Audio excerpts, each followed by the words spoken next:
Hey guys welcome back. അപ്പോൾ ഷവോമിയുടെ 15 ഒരു 65,000 രൂപയുടെ ഒരു ഷവോമിയുടെ ഫോണാണ്. 12GB 512GB വേരിയൻ്റെ പ്രൈസാണ് 65,000. ഒറ്റ വേരിയൻ്റ് മാത്രമേ വരുന്നുള്ളതുകൊണ്ട് തന്നെ വേറെ പ്രൈസ് പോയിൻ്റ് ഒന്നും ഇതിൽ വരുന്നില്ല. പക്ഷേ ഓഫർ പ്രൈസിലാണെങ്കിൽ ഇതൊരു 60,000 രൂപയ്ക്ക് ഈ ഒരു ഫോൺ വരുന്നുണ്ട്. എങ്ങനെയുണ്ട് ഡിസൈൻ വൈസ് ആണെങ്കിൽ പ്രീവിയസ് മോഡൽ കണ്ട ആ ഒരു എക്സാക്റ്റ് ഡിസൈനാണ് ഇതിന് വരുന്നത്. അങ്ങനെ വലിയ ഡിഫറൻസ് ഒന്നും ഡിസൈൻ്റെ ഭാഗത്ത് വരുന്നില്ല. അലുമിനിയം ഫ്രെയിമൊക്കെ തന്നെ വരുന്നുണ്ട്. 191 ഗ്രാം വെയ്റ്റും 8.1 mm തിക്നെസ് ആയിട്ടാണ് വരുന്നത്.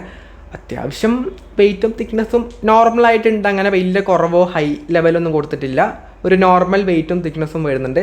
IP68 റേറ്റിംഗ് ആണ്, 69 ഒന്നും വരുന്നില്ല. ഒരു എല്ലാം ഉണ്ട്.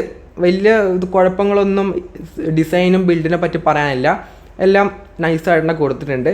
ഡിസ്പ്ലേ വൈസ് ആണെങ്കിലും 6.36 ഇഞ്ച് വരുന്ന 1.5K റെസൊല്യൂഷൻ ഉള്ളൊരു 120 ഹെർട്സിൻ്റെ AMOLED ഡിസ്പ്ലേ ആണ് വരുന്നത്. LTPO ഡിസ്പ്ലേ തന്നെയാണ് കൊടുത്തിട്ടുള്ളത്. പിന്നീട് 3200 നിറ്റ്സിൻ്റെ പീക്ക് ബ്രൈറ്റ്നസ് വരുന്നുണ്ട്. ഷവോമി ഷീൽഡ് ഗ്ലാസിൻ്റെ പ്രൊട്ടക്ഷനാണ് ഫ്രണ്ടിൽ വരുന്നത്. പിന്നീട് അൾട്രാസോണിക് ആയിട്ടുള്ള ഫിംഗർ പ്രിൻറ്റ് സ്കാനർ തന്നെയാണ് വരുന്നത്. അങ്ങനെയുള്ള എല്ലാ കാര്യങ്ങളും കൊടുത്തിട്ടുണ്ട്. നൈസ് ഫ്ലാറ്റായ ഡിസ്പ്ലേ ആണ് വരുന്നത്.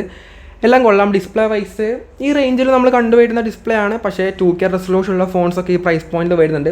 അതൊക്കെയായിട്ട് കമ്പയർ ചെയ്യുമ്പോൾ ഒരു നോർമൽ ഡിസ്പ്ലേ, നോർമലല്ല നല്ല ഡിസ്പ്ലേ ആണ്. 2K ഉണ്ടായിട്ടും അപ്പോൾ വലിയ ഡിഫറൻസ് ഒന്നും തോന്നാനൊന്നുമില്ല. അപ്പോൾ ഡിസ്പ്ലേ വൈസും നല്ല ഡിസ്പ്ലേ പ്രൊവൈഡ് ചെയ്യുന്നുണ്ട്.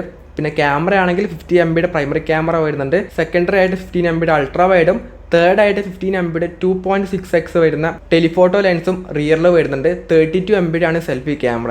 റിയർ ക്യാമറയിൽ 8K 30 FPS 4K 60 FPS support ചെയ്യുന്നുണ്ട്. സെൽഫി ക്യാമറയിൽ 4K 60 FPS കൊടുത്തിട്ടുണ്ട്. ക്യാമറ ഒക്കെ തന്നെ അത്യാവശ്യം നല്ല രീതിയിൽ തന്നെ വരുന്നുണ്ട്. 3x ടെലിഫോട്ടോ വരുന്നില്ല, എന്നാലും കുഴപ്പങ്ങളൊന്നുമില്ല. അത്യാവശ്യം നല്ല ക്യാമറ ഉണ്ടാവും. പക്ഷേ ക്യാമറ റിവ്യൂസ് നിങ്ങൾ പ്രോപ്പറായിട്ട് നോക്കുക. ഈ പ്രൈസ് റേഞ്ചിൽ ബാക്കിയുള്ള ഫോണൊക്കെ ആയിട്ട് നിങ്ങൾക്ക് കമ്പാരിസൺ വീഡിയോസൊക്കെ നോക്കിയിട്ട് മാത്രം നിങ്ങൾ ക്യാമറ നോക്കിയിട്ട് എടുക്കുകയാണെങ്കിൽ അങ്ങനെ നോക്കുക കേട്ടോ. ക്യാമറ റിവ്യൂസൊക്കെ പോയിട്ട് പ്രോപ്പറായിട്ട് നോക്കിയിട്ട് നിങ്ങൾക്ക് ഏതാണോ ഇഷ്ടപ്പെട്ട് ആ രീതിയിൽ നിങ്ങൾ സെലക്ട് ചെയ്യാം. പിന്നെ ചിപ്സെറ്റ് സ്നാപ്ഡ്രാഗൻ്റെ 888 ആണ്. അത് പിന്നെ പറയേണ്ട ആവശ്യമില്ല. ഒരു 50,000 രൂപയ്ക്ക് മുകളിലുള്ള എല്ലാ ഫോണിലും അതാണ്.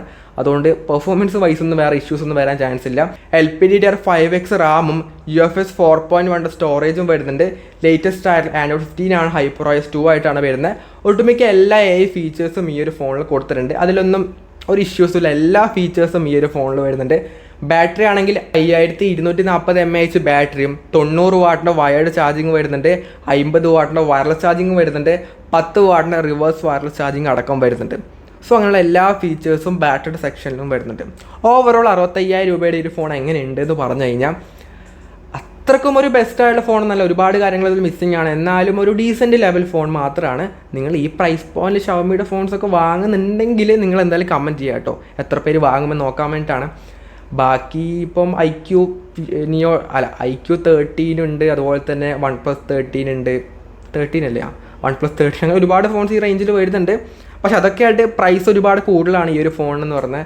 OnePlus ആയിട്ടല്ല, ബാക്കി IQ ഒക്കെ 55,000 രൂപ മാത്രമേ അതിന് വരുന്നുള്ളൂ. അപ്പോൾ IQലൊക്കെ ആണെങ്കിൽ കുറച്ച് ഫീച്ചേഴ്സ് അതിൽ കുറവാണ്. പക്ഷേ ഇതിലും അങ്ങനെ എല്ലാ ഫീച്ചേഴ്സും ഈ ഒരു ഫോണിലും വരുന്നില്ല. അപ്പോൾ നിങ്ങളുടെ ഒപ്പീനിയൻ എന്തായാലും താഴെ കമൻറ്റ് ചെയ്യുക. അപ്പോൾ ഇതുപോലെ യൂസ്ഫുൾ ആയിട്ട് ഇൻഫോർമേറ്റീവ് വീഡിയോക്ക് വേണ്ടി ഇപ്പം തന്നെ ഫോളോ ചെയ്യുക. അപ്പോൾ അടുത്തൊരു വീഡിയോ കാണുന്നതായിരിക്കും. ബൈ.